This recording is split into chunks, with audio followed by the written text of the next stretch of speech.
Bugoy Carino, pinagsisihan ang anak bilang child star, may na-realize sa kanyang God's gift. Mga kachika, aminado nga si Bugoy Carino, nagsisi siya noon bilang batang ama.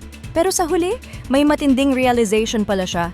Pero bago ang lahat ng yan, saan nga ba nagsimula ang lahat ng to? Child star pa si Bugoy noon nang dumating ang isang responsibilidad na hindi basta-basta, naging tatay siya sa anak nila ng volleyball player na si EJ Lore, kaya umingay din ang intriga noon. At nang time na yon, mga kachika, marami sigurong may alam, nasa top siya ng showbiz career niya. Kaya ngayon sa panayam ng ABS, diretsong pag-amin ni Bugoy. Noong una talaga, nang hinayang po talaga ako. Pero habang time moves on, na-realize niya rin ang mas malalim na meaning ng lahat. Kumbaga parang gift siya ni God, so blessing siya, ang latag ni Bugoy. At ang rason? Dahil yung pagiging ama raw, hindi lang basta bagong role, kundi turning point ng buong pagkatao niya. Natuto siyang mag-mature, maging mas maalaga, at ilipat ang priorities niya para sa pamilya.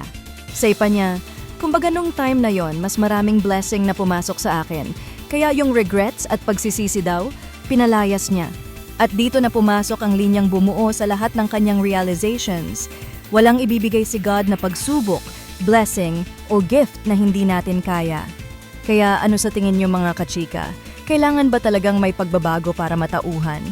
O yung mga biglaang pagbabago sa buhay, sila pa ang pinaka-blessing sa lahat?